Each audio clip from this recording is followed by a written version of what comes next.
Hello बच्चों, आज हम अपनी कक्षा में जो कक्षा 7 है, कक्षा 7 के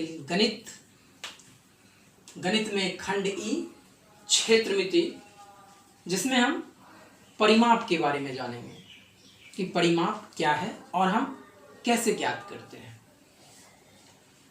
तो देखिए, ये परिमाप के लिए ये आर्यन ने एक पेंटिंग बनाई और ये पेंटिंग आप देख रहे हैं, इधर भी देखें, ये भी एक पेंटिंग है जो आप बनाए हैं।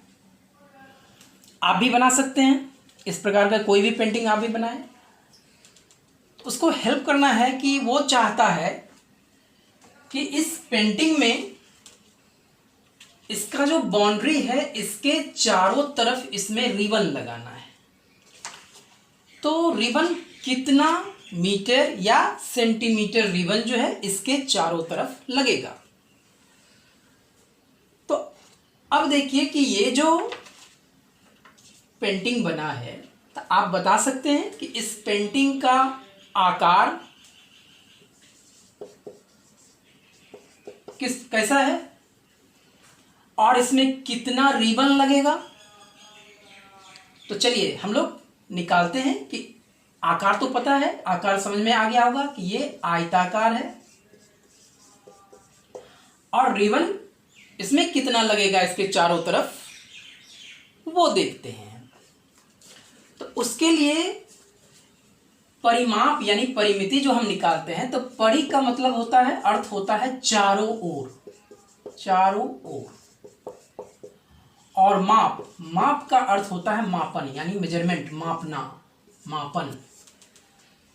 यानी इसके अगर चारों तरफ इसको मेजर कर लिया जाए, नाप लिया जाए, तो कितना सेंटीमीटर या मीटर रिबन लगेगा वो आसानी से पता चल सकता है। तो इस पेंटिंग की लंबाई, सबसे पहले हम क्या करते हैं कि इस पेंटिंग की लंबाई को नाप लेंगे। तो ये लंबाई जो इस पेंटिंग की है वो है 30 सेंटीमीटर। उसी तरह से ये चौड़ाई भी माप लेंगे हम, और वो चौड़ाई है लगभग 20 सेंटीमीटर। अगर ये 30 सेंटीमीटर है, ये 20 सेंटीमीटर हो गया, तो ये भी 30 सेंटीमीटर होगा और ये चौड़ाई ये भी क्या होगा, 20 सेंटीमीटर होगा। अब जो है, जो रिबन की लंबाई जो हमको ज्ञात करना है, तो उसके लिए क्या हो गया कि ये क्या है, आयत। चूंकि आयत है तो आयत की परिमिति ज्ञात करेंगे। आयत की परिमिति, तो आयत की परिमिति होती है 2 इंटू ब्रैकेट में लंबाई प्लस चौड़ाई। अब यहां पे क्या करेंगे कि ये 2 इंटू लंबाई, यानी लंबाई कितनी है 30 सेंटीमीटर, प्लस चौड़ाई कितनी है 20 सेंटीमीटर। तो ये 2, 30 और 20 कितना है 50 सेंटीमीटर, यानी ये कितने हो गए 100 सेंटीमीटर। और आपको पता है 100 सेंटीमीटर अर्थात 1 मीटर। जब सेंटीमीटर को मीटर में बदलेंगे तो कितना हो जाएगा 1। चूंकि 100 सेंटीमीटर है यहाँ पे, तो 100 centimetre is equal to 1 metre, 1 metre. यानी इसे आर्यन को 1 मीटर जो है वो रिबन की जरूरत होगी। और दूसरा ये भी तरीका है कि ये जो परिमाप है, तो जैसे ये अगर 30 सेंटीमीटर है, 30 सेंटीमीटर, ये 20 से चौड़ाई है 20 सेंटीमीटर, फिर जो है सो ये लंबाई, ये भी 30 सेंटीमीटर और प्लस फिर ये चौड़ाई, यानी चारों तरफ ये बाउंड्री को अगर आप इस प्रकार भी जोड़ के अगर निकालते हैं 20 सेंटीमीटर, इसका योग कितना आ जाएगा 100 सेंटीमीटर। यानी फिर वही 100 centimetre is equal to 1 metre, तो कितना हो गया 1 मीटर हो गया। अर्थात इसके चारों तरफ, बाउंड्री के चारों तरफ रिबन जो है वो 1 मीटर रिबन की जरूरत होगी। अब आइए कि ये जो हम लंबाई जो है, ये जो आयत है, अगर इसकी हमको लंबाई ज्ञात करनी हो, एक इंटरेस्टिंग ये फॉर्मूला बता रहे हैं, इस आधार पे भी आप बना सकते हैं कि लंबाई अगर ज्ञात करनी हो तो क्या है कि इसके लिए सूत्र बन गया परिमिति माइनस चौड़ाई का योग, चौड़ाई का योग बटा 2।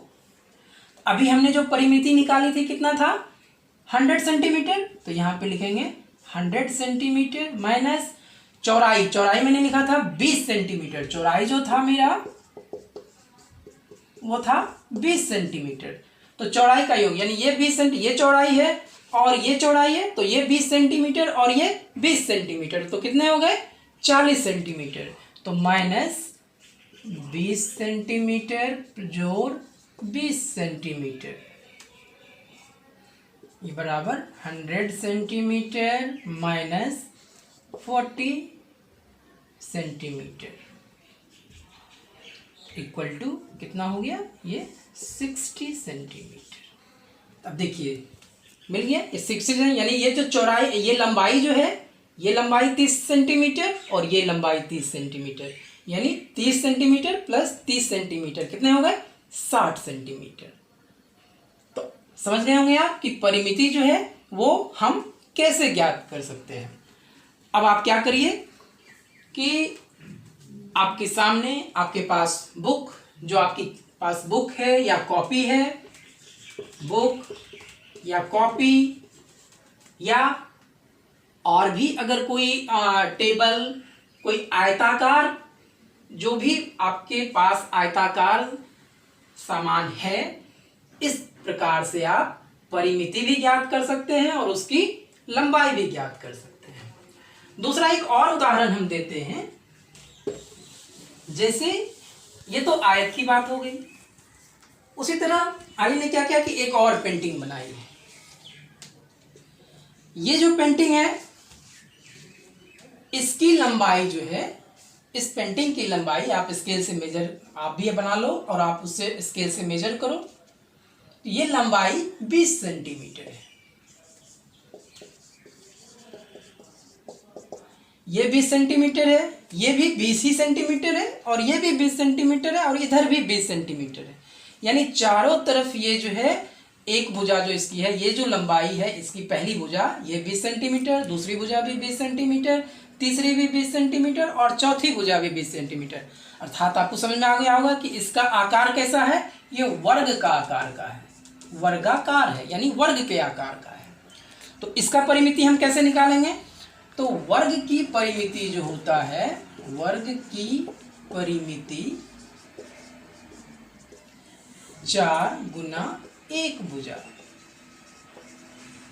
अर्थात 4 गुना कितनी है लंबाई, जो एक भुजा है उसकी 20 सेंटीमीटर है, तो 4 गुना 20 सेंटीमीटर। इसको करेंगे हम मल्टीप्लाई, तो ये हो जाएगा 20 गुना 4 80 सेंटीमीटर।